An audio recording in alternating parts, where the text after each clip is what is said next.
अस्सलाम वालेकुम viewers, I am Hina Mahjabeen. I hope you all will be fine. आज मैं आपके साथ शेयर करने वाली हूँ MTA 302 business mathematics and statistics के प्रैक्टिस क्वेश्चंस जो कि हैं लेक्चर नंबर 4 से स्टार्ट करी हूँ। 4 to 6 एक फ़ाइल में है, बट मैं आपको 4 सेपरेट, 5 सेपरेट और 6 सेपरेट समझाऊंगी। बट लेक्चर शेयर करने से पहले अगर आप मेरे चैनल पर न्यू हैं दैन प्लीज़ मेरे चैनल को सब्सक्राइब कर दें और बेल आइकन को क्लिक करना मत भूलिएगा, ताकि अपकमिंग लेक्चर्स, डिफरेंट असाइनमेंट्स और क्विज़ेस के नोटिफिकेशंस आप तक पहुंच जाएं। लाइक भी कीजिएगा, शेयर भी कीजिएगा। ओके जी, let's start from question number 1। अच्छा, प्रैक्टिस क्वेश्चंस की थोड़ी सी इंपॉर्टेंस बता दूं। ये क्या है, आप एक अगर चैप्टर पढ़ते हो या लेक्चर पढ़ते हो, उसमें से जो इंपॉर्टेंट कॉन्सेप्चुअल जो क्वेश्चंस होते हैं वो निकाल कर आपको इंस्ट्रक्टर दे देता है। ठीक है, ये पेपर में भी आ सकते हैं इसी टाइप के क्वेश्चन। अगर आप इसे भी अच्छे तरीके से प्रिपेयर कर ले तो एटलीस्ट अच्छे नंबरों से पास हो जाते हो। इसके साथ साथ आपने अपने हैंड आउट्स भी देखने हैं, क्योंकि ये कुछ क्वेश्चंस गिवन होते हैं जो एग्जाम्पल्स गिवन होती हैं उनसे रिलेटेड। ठीक है, और भी बहुत सारे क्वेश्चंस हैं आपके लेक्चर्स में, आपने उन्हें भी करना है। नेक्स्ट क्वेश्चन, लेक्चर नंबर 4 का क्वेश्चन नंबर 1 है, if the basic salary of an employee is 22,000, what is the total saving per month of the employee on account of provident trust fund. अब provident trust fund की बात कर रहा है। पहले तो इसको मैं आपको हैंडआउट्स में दिखा देती हूँ। अच्छा जी, इंस्ट्रक्टर ने सिर्फ जस्ट ये वाली लाइन राइट की हुई थी, total savings of employee in provident fund 4,000। ठीक है, तो जस्ट आंसर दिए हुए हैं या फिर कुछ क्वेश्चंस आपके जो सॉल्व किए हुए हैं, ये मैंने खुद सॉल्व किया है यहाँ पर, ताकि मैं आपको यहाँ पर समझा सकूँ, स्टेप बाय स्टेप आपको पता हो। पहले हम क्या करते हैं, प्रोविडेंट जो फ़ंड है उसका मैं दिखा देती हूँ, क्योंकि उसकी जो वैल्यू है वो हमने यूज़ करनी है। यहाँ पर प्रोविडेंट फ़ंड करते हैं, इसे सर्च कर लें। यहाँ पर है ये प्रोविडेंट फ़ंड के बारे में इंफॉर्मेशन, ये आप लोगों ने देखनी है। यहाँ पर जो लाइंस यूज़ हो रही हैं वो मैं आपको बता देती हूँ। According to the local laws, a company can establish a provident trust fund for the benefit of the employ. By law, 1/11 of basic salary per month is deducted by the company from the gross earnings. अब ये वाली चीज़ आप लोग देखेंगे कितना लेता है, यानी एक तो डिडक्ट किया जाता है 1/11 पार्ट। ठीक है, from the gross earning of the employ, यानी कंपनी डिडक्ट करती है इतने पैसे। तो इसके लिए क्या करेंगे, एम्प्लॉय कंट्रीब्यूशन होगा, कंपनी कंट्रीब्यूशन भी लेंगे हम, और दूसरा एम्प्लॉय भी लेंगे। पहले मैंने यहाँ पर एम्प्लॉय कंट्रीब्यूशन लिया है टू प्रोविडेंट फंड, क्योंकि यहाँ पर राइट किया हुआ है। एक तो देखें यहाँ पर फ्रॉम द कंपनी, ठीक है, बाय कंपनी राइट किया हुआ है। नेक्स्ट आगे भी ये राइट किया हुआ है, इक्वल अमाउंट 1/, यानी इक्वल अमाउंट जितनी वो डिडक्ट करती है, कंपनी से लेती है उतनी ही डिडक्ट करती है of the basic salary per month is contributed by the company to the provident to the account of the employ, यानी एम्प्लॉय के अकाउंट को भी उतने ही जाते हैं, इक्वल अमाउंट। यानी 1/11 कंपनी कंट्रीब्यूशन जाएगी और 1/11 पार्ट ही हमारा जाएगा एम्प्लॉय का। तो यहाँ पर employ contribution to provident fund है, ट्रस्ट फंड लिख दो या आपकी मर्ज़ी है। मैंने यहाँ पर जस्ट शॉर्ट करके 1/11 पार्ट ऑफ जो बेसिक सैलरी है वो राइट करेंगे। आपको पता है मल्टीप्लाई करेंगे 1 से, एज इट इज़ आ जाएगा, डिवाइड 11 करें 2000 आएगा। इसी तरह से सेम उसने कहा था कि इक्वल जो अमाउंट है वही डिडक्ट भी होती है और इन्वेस्ट भी होती है। तो आप करेंगे अगेन सेम वही वाला कॉपी पेस्ट भी कर सकते हैं, जस्ट यहाँ पर कंपनी की कंट्रीब्यूशन और यहाँ एम्प्लॉय की है। तो यहाँ पर जो फाइंड करने के लिए टोटल सेविंग्स जो एम्प्लॉय है इन प्रोविडेंट ट्रस्ट फंड में, दोनों को ऐड करेंगे और आंसर निकालेंगे। मैं यहाँ पर आपको इसके बाद एक एग्जाम्पल भी दिखा देती हूँ, ये देख लें एग्जाम्पल। ठीक है, यहाँ पर उसने कहा है what is the total saving of employ per month on account of provident trust fund. तो ये यहाँ पर ये देख लें, ये यहाँ पर ली हुई है, ये रही। ठीक है, इसने क्या किया, लास्ट में उसको ऐड करके आंसर निकाल लिया टोटल सेविंग के लिहाज से। तो ये हो गया हमारा क्वेश्चन। नेक्स्ट आ जाएँ क्वेश्चन नंबर 2 पर। The mean of the numbers 16, 10, 8 and x is 12, find the value of x। Mean arithmetic mean भी कहते हैं, सिंपल मीन भी कहते हैं, इसे एवरेज भी कहते हैं। तो यहाँ पर मैं एवरेज को कर लेती हूँ, या मीन को आप सर्च कर लो अपने हैंड आउट्स में। ये रहा मीन। ठीक है, यहाँ से ये ली है। मीन का जो फार्मूला है वो average arithmetic mean is equal to sum by n. Sum का मतलब है सम ऑफ ऑल डेटा, सारी वैल्यूज़ का sum, divided by total number of values. या फिर कह सकते हैं ऑब्टेन्ड, जैसे मार्क्स लेते हैं ना, तो ये सम लेंगे उन मार्क्स का और डिवाइड कर दो टोटल नंबर से, ठीक है। तो यहाँ पर ये एग्जांपल भी की हुई है, आप इसको सम किया हुआ है वैल्यूज़ को और 5 डेटा काउंट कर लें तो 5 वैल्यूज़ हैं, तो उसको डिवाइड करके आंसर निकाला है। इधर मुझे क्या दिया हुआ था, मैंने एज इट इज़ राइट किया, arithmetic mean is equal to sum by n. मैंने यहाँ बता भी दिया कि ये क्या है, सम ऑफ वैल्यूज़ है एस और एन है नंबर ऑफ़ वैल्यूज़।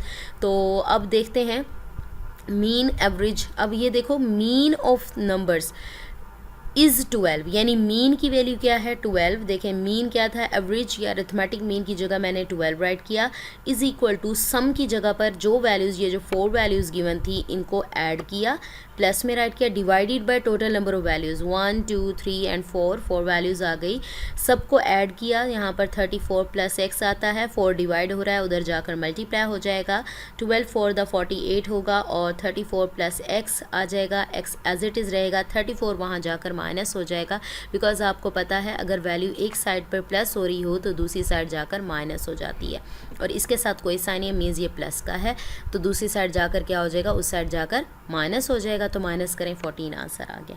ये हमारा क्वेश्चन हो गया कंप्लीट। नेक्स्ट आ जाएं क्वेश्चन नंबर 3 पर। Sam wants to buy a new camera and decides on the following rating system. Image quality 50% है, बैटरी लाइफ 30% है, जूम रेंज 20%, यानी स्पेसिफिकेशन बताई जा रही है कि कैमरे की ये है। तो कौन ही कैमरा गेट्स, ये कैमराज लिखे हुए 8 आउट यानी 10 में से 8 फॉर इमेज क्वालिटी है, यानी उसको रेटिंग दी हुई है, 6 फॉर बैटरी लाइफ है, 7 फॉर जूम रेंज है, और सैनन जो है कैमरा वो 9 फॉर इमेज क्वालिटी है, यानी उसकी क्वालिटीज़, और ये 4 फॉर बैटरी लाइफ दी हुई है रेटिंग, 6 फॉर जूम रेंज है। विच कैमरा इज़ बेस्ट आपने बताना है, वहाँ पर ये राइट किया हुआ था, जस्ट ये जो मैंने बोल्ड किया है आपका ये राइट किया हुआ था इंस्ट्रक्टर ने, इसको सॉल्व आपने खुद करना था, तो मैं आपको इसकी एग्जांपल भी दिखा देती हूँ। हम कर लेते हैं, इमेज क्वालिटी को सर्च करें,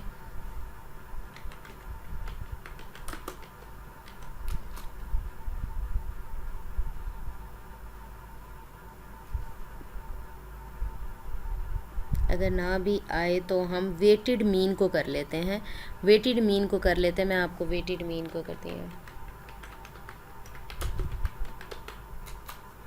ये देखें वेटेड मीन आ गया आपके पास। हम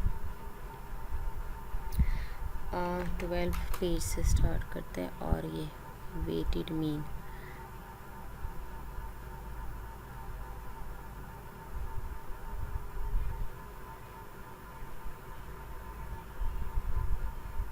वेटेड एवरेज कर लो, वेटेड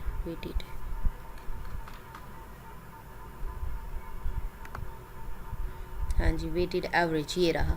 वेटेड एवरेज जो है ये इसको सर्च करें, ये लेक्चर नंबर जो हम कर रहे हैं 4 करें, आई थिंक ये 4 में ही है वेटेड एवरेज।